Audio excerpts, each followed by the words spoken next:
You have three planes of movement, okay? So you have a sagittal, you have a frontal, and you have this transverse plane.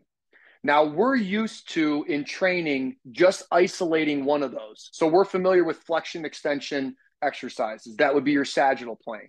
We're familiar with adduction, abduction exercises. That would be your frontal plane. We're familiar with twisting, right? That would be your transverse plane. But what if you try to combine all three of them simultaneously? Now you have a little bit of back, a little bit of down, and a little bit of out. And what it creates is like a spiral staircase type of movement, this subtle movement that we want to have take place. It's really, a couple different cues. And the easiest way we've said it is, all right, the tail's got to go back, the crown's got to go forward. So there you get the back portion. And then I've got to soften the knee. So I have to add knee bend to any of my landing derivatives. I mean, just picture shock, like a shock absorption. You hit and you got to have a little bit of give so that you wouldn't want to land straight leg, you'd break something.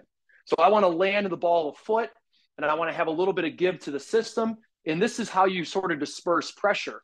There is some down, there is some back, and there is a little bit of out, which is that kneecap pointing. The thing is that it's each one of those is very subtle. And we have found that kind of getting into really good foot control, really clean tail to crown, and then making sure my head's in the position. If I get there, I see how the math fits. So we're very used to training like this, where we would just go up and down in flexion and extension, right? Or maybe we're doing an abduction, adduction exercise, or we're twisting and we're doing something like that. We want you to find how you can kind of settle the hips, settle the ankle into these positions right out here. And it's just small. It's only 22.5 degrees. Now, as you've gone down, back, and out to load and disperse the pressure into the backside, outside, that thick fascia that is, what they call the IT band wrapping around the ankles, the thoracolumbar, you kind of lean on that. And now it wants to rebound and just go right back around.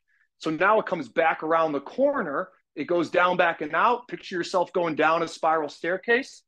Now you want to go back up the spiral staircase. So you just retrace your steps.